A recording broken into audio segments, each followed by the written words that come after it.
Hello, sa pangalan po ng dakilang Panginoong Jesucristo, isang mapagpalang hapon sa bawat isa. Nandito po tayo sa pagpapatuloy ng gawain kung saan atin pong pinagsasalusaluhan ang Ebanghelyo, ang salita ng Diyos, ang tinapay ng buhay na siyang pinakapagkain ng ating nag-iisang kaluluwa. Meron po tayo dito aralin. Ayon po sa pangalawang sulat ni Apostol Pablo sa mga taga-Korinto, sa Kapitulo 5, versikulo 1 hanggang sa 10. Sabi dito, sapagkat nalalaman namin na kung masira ang aming bahay na tabernakulong ukol sa lupa, ay mayroon kaming isang gusaling mula sa Diyos. Bahay na hindi gawa ng mga kamay, walang hanggan sa sangkalagitan. Ngayon po, kung mapapansin natin, meron ditong binabanggit na bahay at gusali. Ano po ba ang bahay na ito? Ang bahay na ito, walang iba itong ating katawang laman. Ibig sabihin, dahil hindi na tayo makaliligtas sa mga pagkain ipinapasok natin sa ating katawan, nandiyan yung mga chemical, preservative, mga insecticide, abono na nilalagay sa pigs. Lahat yan ina-absorb ng kinakain natin. Pansira yan ng katawan. Pero darating po sa punto na kapag itong katawan natin nasira, nagkakaroon ng mga minor problem o tinatawag na sakit o karamdaman, bunga ng ating sariling may kapabayaan, kaya po itong nasisira at humahantong kapag hindi na kinakayanan sa kamatayan. Ano kung ibig sabihin ito? Ibig sabihin, kung tayo po dumating man sa punto na sira na itong katawan natin at wala ng chance sa pag-asa para magpatuloy pa ng buhay, meron pong naka-reserve na isang katawan katulad ng isang building o gusali. Ibig sabihin, hindi siya gawa ng mga kamay sa matatuwid habang buhay, everlasting life, niluwalhating katawan. Paano po natin maisasampol ang sinasabing niluwalhating katawan? Kung ano po ang naging kalagayan ng pangangatawan ng ating dakilang Panginoon matapos na siya'y mamatay, pagkalipas ng 3 araw na buhay siyang mag-uli bilang isang niluwalhating katawan, ganun din po ang magiging kalagayan natin.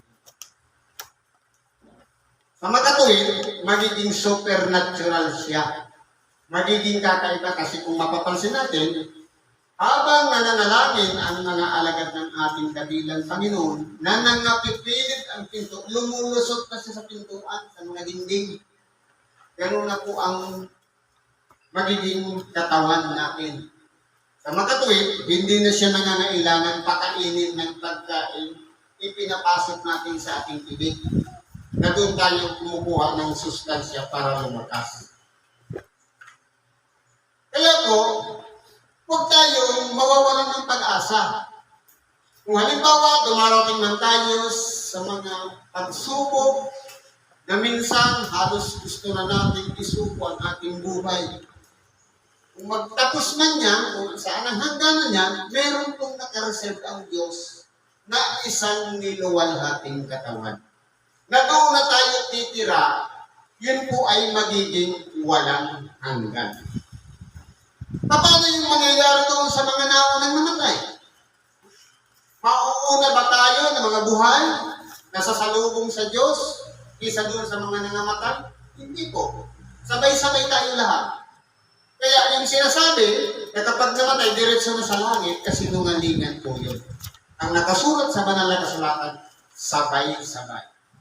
Sa makatuwid, yung mga nauna, siyempre, nag-decompose na yun, magiging mga buto. Sabi sa Ezekiel 37, at ang mga buto ay nagdugtong-dugtong, at sila'y lalagyan ng mga litid, at sila'y babalutin ng laman, at ng balat, at sila'y hihingan muli ng hininga ng buhay. Sa makatuwid, magiging silang muling tao. At tayo naman, ang mga tao, sa isang tunog ng pakakat, sa isang isak patay, babaguhin tayo. Sa makatuwid, magkakatulad na yung kalagayan natin. Pare-parehas na niluwalhating katawan. Yan po ang ibig sabihin ng gusaling mula sa Diyos.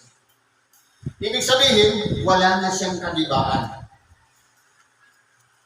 Sapagkat tunay na sa ganito, kami ay nagsisihibig na nangagnanasang mabihisan kami ng aming tahanang mula sa langit. Totoo po, yun ang pinaka-target natin. Yun ang pinaka-objective natin. Yun ang gusto nating makamtan. Na magtamo tayo ng isang niluwalhating katawan. Pero tayo sa ngayon, nagsisihibig. Dahil hindi mawala-wala ang problema, mga pag-alala, takot. Sabi niya, meron yung tatlo na pinakapangunahing kumukontrol sa tao. Ano po yun? Depresyon. Ano yung depression? Ang depression, pinaproblema mo yung tapos na. Ano yung stress? Yung ngayon, yung nangyayari ngayon, iniisip natin ng labis. At yung anxiety, takot para sa araw ng bukas. Kaya, previous, present, at future. Parehas po yan. Magkakakunik po yan. Kaya tayo'y nagsisihibig na kung mabihisan nga kami, diyaon ay hindi kami mga susumpungang hubad. Totoo po. Kapag tayo po ay dumating na sa punto na meron na tayo ng diliwalhating katawan, masasabi na natin na nagtagumpay na tayo dito sa ibabaw ng sanlibutan. Sapagkat tunay na kaming nasa tabernakulong ito ay nagsisibig na nangabibigatan. Ito po. Yung paglakad na lang, depende sa timbang mo, mabibigatan ka na. At depende rin sa pasan-pasan mo. Sabi nga, ayoko na nabibigatan na ako, suko na ako. Pero, marami pa rin iniisip. Nabibigatan na sa pasan-pasan, ayaw pang bitawan. Diba? Kaya, kung mapapasin natin dito, ang nagsisihibig dito sa katawan na to, minsan po, hindi naman dapat problema, pinoproblema. Hindi naman dapat alalahanin, inaalala. Dahil po, nandito pa tayo sa kalagayan ito ng marupok, mahina, at natatalo po tayo o nagagait ng pita ng laman. Kundi, ninanasan namin kami bihisan upang ang may kamatayan ay lamunin ng buhay. Kumbaga, itong katawan natin na to, alam po natin na may limitasyon lang ito. Kung ang pinaka-uling hantungan nito, kamatayan. Ang importante po doon, yung oras na ginugo natin dito sa ibabaw ng sanlibutan, nabuhay tayo na nakilala natin may Diyos.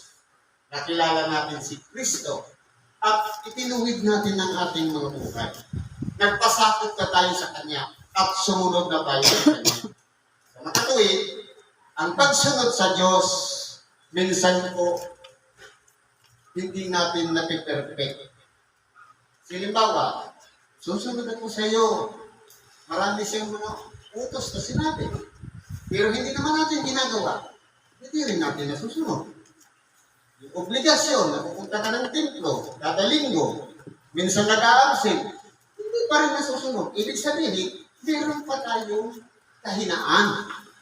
Ngayon po, ang pinaglalabanan natin, sabi kanina, ang kalaban natin, sarili din natin. Hindi mo naman dapat problemahin, piniproblema mo, kaya nahihirapan lang natin ang ating sarili. problema ng kapitbahay. Damay pa tayo. Na kung tutusin, dapat ang isipin lang natin, lahat ng mga nangyayari sa ating buhay, ipagkatiwala natin sa Diyos. Bahala na po siya. Sabi nga, kung ang mga ibon nga, hindi nagahasik, pero pinakakain ng Diyos, tayo pa kaya mas mahalaga sa mga ibon? Kaso, anong pagkakaiba ng tao sa ibon? Ang ibon, sabi nga sa kasabihan, early bird catches the worm. Amay magmata. Pero kung sinisikatan ka ng araw, tulog pa rin, hindi ka magiging katulad ng ibon na pinakakain ng Diyos. Kundi, kung pala sa biyaya, sa grasya, late na ang maaabutan natin, magkatira-tira na lang. Kaya, sa palaging maaga, palaging nagigising ng maaga, punong-puno po ng biyaya ng Diyos na ibinigay sa tao, una siyang tinatawagan. Sabi dito, ngayon ang gumawa sa amin ng bagay din ito ay ang Diyos. Totoo po, nilikha tayo ayon sa mula sa alabok, ayon sa kanyang wangis, ayon sa kanyang larawan, na nagbigay sa amin ng patutuo ng Espiritu. Ito po, nung masumpungan natin siya at nung makilala natin siya, inaral ang salita ng Diyos. At ngayon, ang Espiritu na nag-uudyok sa atin upang sumunod sa kalooban ng Diyos at hindi na natin balikan yung dati natin ginagawa, ito po ang nagtutulak sa atin yung mga patutuo ng Espiritu para mas lalo tayong lumapit sa Diyos at mahalin natin siya. Kaya nga kami laging malakas ang loob. Yan po dapat ang maging isang gawain ng isang sumusunod kay Kristo. Malakas ang loob.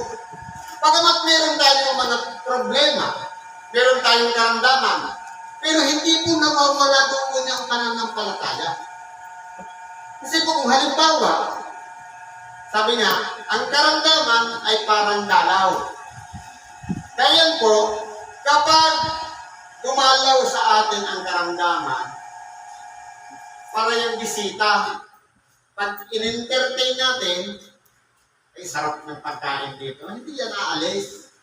Pero pag nilalabanan natin sa pamamagitan ng pananampalataya, lalayas po siya. Ibig sabihin, babalik tayo sa dati nating kalakasan. Kaya, dapat malakas ang ating loob, malakas ang ating pananampalataya. Labanan natin yung karamdaman sa pamamagitan ng pananampalataya at pakikinig ng salita ng Diyos. Ang pagsisisi ay susi po ng pagtatagumpay sa ibabaw ng sanlibutan. Sapagkat kung tayo po matigas ang loob at ayaw magpasakop sa Diyos, hindi po natin mararanasan ang kaloob ng Espiritu Santo. Hindi natin mararamdaman kung paano tayo ginagamot ng Diyos. Kung paano tayo itinutuwid at tinutulungan manumbalik sa Kanya. Kaya po, kinakailangan lilinisin natin ang ating kalooban. Samantalang kami ay nasa tahanan sa katawan, wala kami sa harapan ng Panginoon. Ito po. Nandito tayo, nananahan tayo sa katawan ito. Ang katawan ito, marupok, mahina, nagkakasakit, at namamatay. Kaya po, kung mapapansin natin, ito, ginamit lang itong instrumento para matuto tayo dito sa ibabaw ng sanlibutan. Ang pinaka-the best nga na nilikha ng Diyos, ako.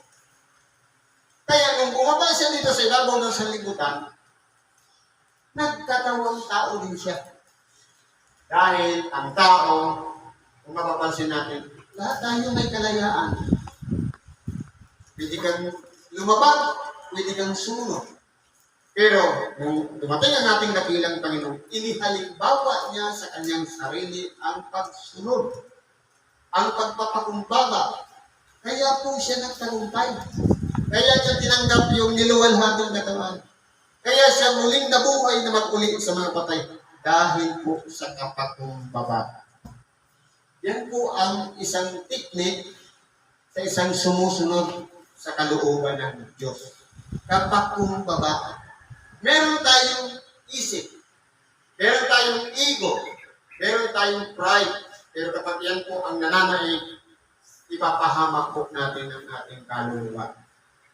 Mating man ang panahon sa pagbabalik ng ating katilaban, ang tatanggapin natin. Hindi luwalhating katawan niya, pero nandun tayo sa paghirap, pagdurusa sa dagat-dagatan. Pare-parehas lang naman tatanggap kasi ng niluwalhating katawan. Kaya magiging habang buhay na. Wala nang hanggan ang buhay. Kaso, dalawang destinasyon. Doon sa kaluwalhatian ng Diyos at doon sa dagat-dagatan apoy. Kaya huwag natin sasayanin yung pagkakataon na ipinagkatiwala sa atin ng Diyos. Na nandito tayo ngayon para makinig ng salita ng Diyos. Sabi dito, sapagkat nagsisilakad kami sa pamamagitan ng pananampalataya, hindi sa pamamagitan ng paningin. Doon po talaga dapat ang nilalakaran natin. Yung pananalig sa Diyos, paniniwala at pagtitiwala na bagamat hindi natin nakikita, pero nananalig tayo sa Kanya. Meron tayong mga hinihiling, pero may kondisyon na. Huwag nating ayunan yung batayan ng tao na bago tayo maniwala, kailangan may pruweba. Sabi nga, to see is to believe. Pero ang sabi ng ating dakilang Panginoon, at sa iyong mga dinadalangin at hinihingi, magsisampalataya kayo na inyong tinanggap na at inyong kakamting. Ibig sabihin, kung tayo man ay nananalangin at humihiling sa Diyos, kinakailangan may kalakip na pananampalataya. Na ikiklaim natin na magaling na tayo. At saka na lang, yung kagalingan to follow. Pananampalataya ang una. Hindi yung gaya ng tao na mangailangan pa ng patunay, pruweba o ebidensya para maniwala tayo sa Diyos. Pero sa turo ni Kristo, manampalataya muna tayo bago ipagkaloob ang hinihingi natin. Sabi ko po dito, kaya amin namang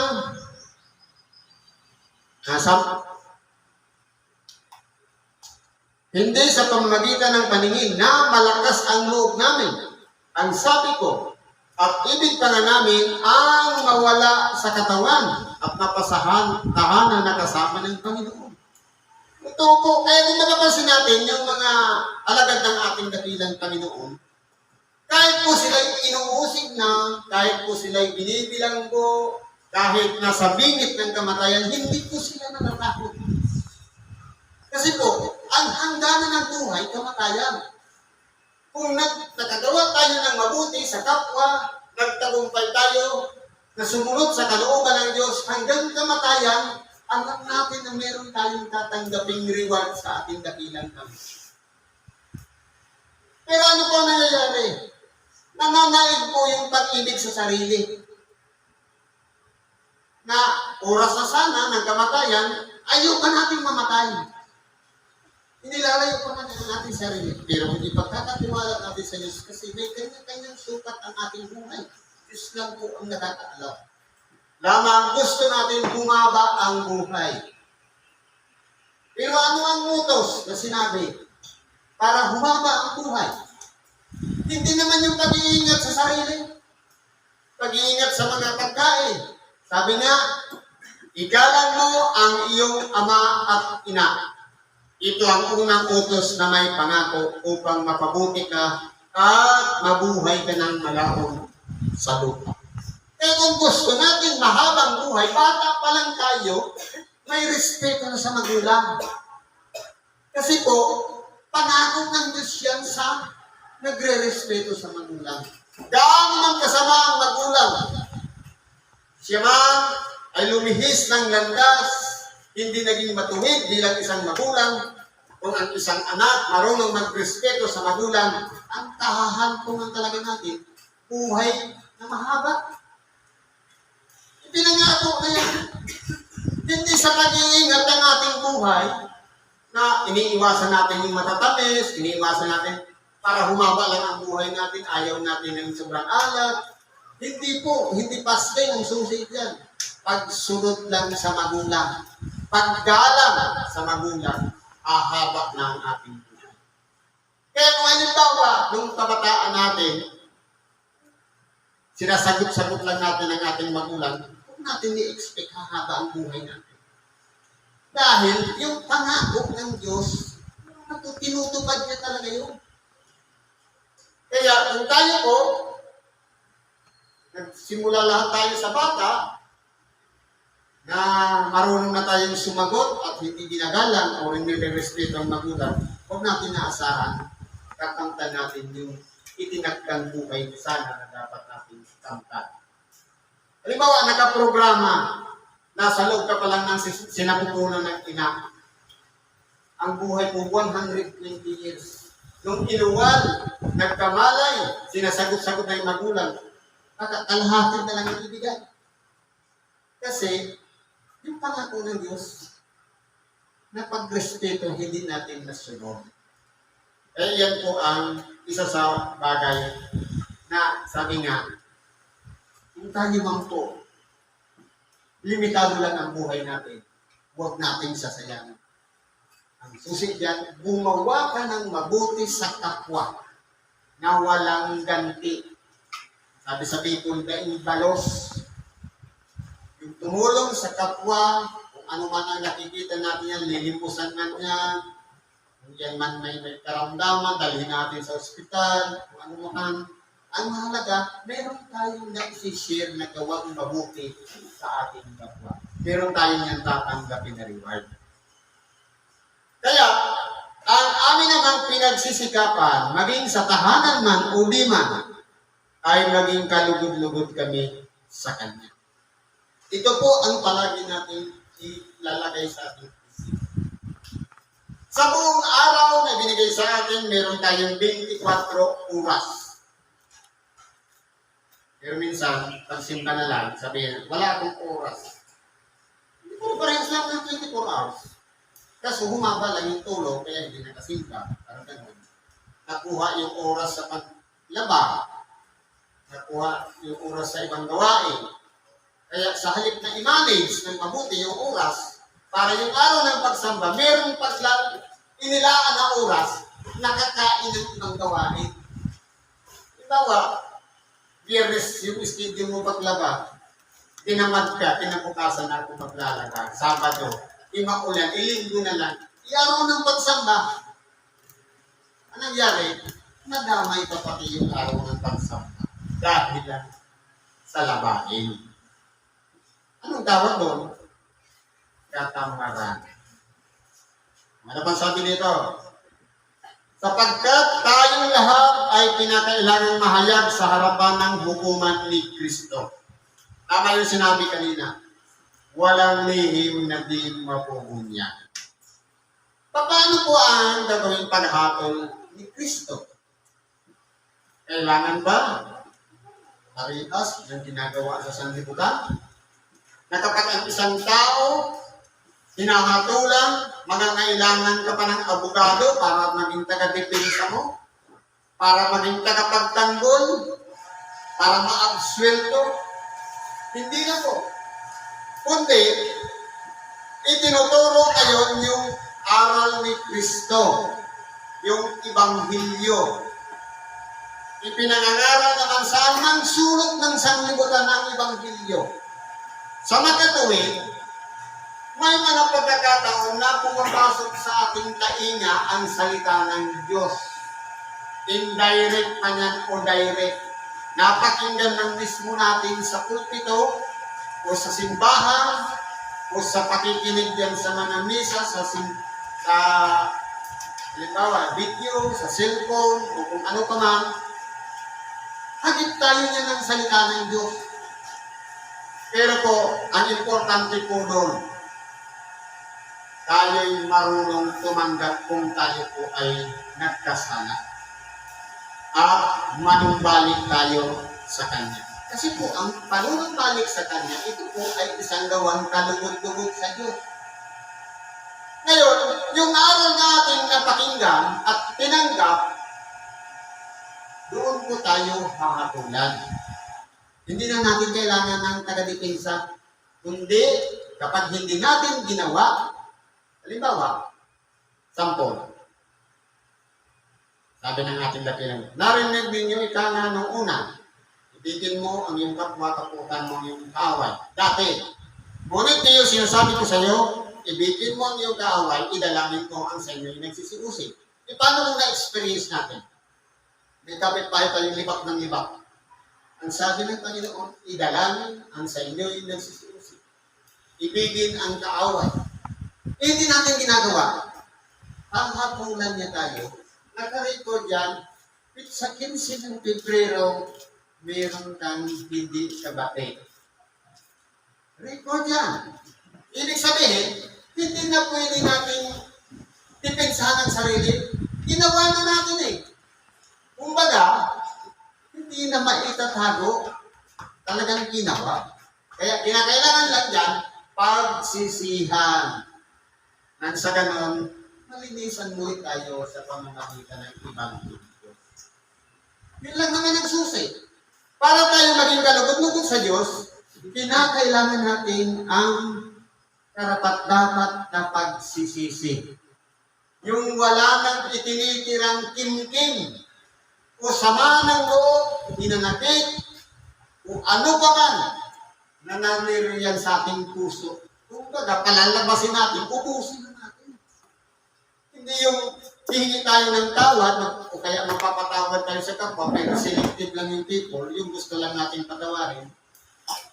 Yung ito nanay ko kami, ito, maraming ginawa ko sa akin, hindi ko ito patawarin. Hindi dapat ganon. Kundi, iubos na natin. Kasi hindi natin alam ng araw ng bukas. Halimbawa, nagtira pa tayo ng isa na hindi natin pinapatawad. Tapos dumating sa punto na alam natin malakas pa tayo, inabangga tayo, hindi na tayo huminga. Makakapagpatawad pa ba ang isang patay na? Hindi na po. Kaya kung maaari, para maging handa tayo sa kamatayan, dapat maging kalugod-lugod tayo sa Diyos. I-release na natin lahat ng nakatago yan sa ating puso. Para buong buo yung presensya ng Espiritu Santo tumira dyan sa ating mga puso.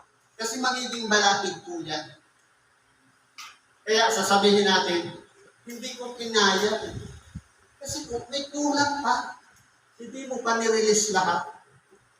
Sabi nga dito, tayong lahat ay kinakailang mahayag sa harapan ng hukuman ni Kristo. Lahat. Ibig sabihin, walang ibubukod. Walang palakasan. Lahat po tayo mahahayag. Upang tumanggap ang bawat isa ng mga bagay na ginawa sa pamamagitan ng katawan. Ibig sabihin, yung magiging reward natin depende sa ginawa natin. Nagkamit mismo itong ating katawan. Sa makatawid, gumawa man tayo ng mabuti sa ating kapwa, gamit itong katawan na to, mas maigit pa na ikaw mismo ang gumawa kaysa inuutos mo pa sa iba. Halimbawa, gusto mo maglimos, iutosan mo pa yung anak ko karami. Sino ngayon yung naglimos? Yung anak mo. Kasi siya yung nagbigay. Pero tayo, ayaw natin pumunta doon dahil sa hiya. Dapat hindi ganon, kundi gawin natin gamit ito mismo sarili nating katawan. Ayon sa ginawa niya, maging mabuti o masama. Kaya kung gumawa tayo ng mabuti sa ating kapwa, meron tayong reward sa pagkabuhay na makulit ng mga. Kung gumawa man tayo ng masama sa ating kapwa, tayo naman ay tatanggap ng hatol sa ating sarili. Papunta tayo doon sa impyerno o dagat-dagatan ako. Kaya alin ang pipiliin natin? Yung walang hanggang pagdurusa o walang hanggang buhay doon sa kaluwalhatian. Siyempre gusto natin doon sa walang hanggang. Pero bakit? Itong ginagawa natin, sumasalungat doon sa gusto natin. Sa makatuwid, natatalo tayo nitong tinatawag na pita ng laman. Ito, alitigtigin nito. Eh dapat, ang nasusunod yan, yung hinihingi ng Espiritu natin para mailigtas natin yung ating nag-iisang kaluluwa. Ganun po dapat. Siguro po, nandito na lang ang pakikibahagi natin sa oras nito. Salamat sa Diyos at anuman ang ating kahilingan, karaingan, ipagkatiwala natin yan sa Diyos. Sa ngalan ni Kristo Jesus, salamat at kapagpalang hapon sa bawat isa.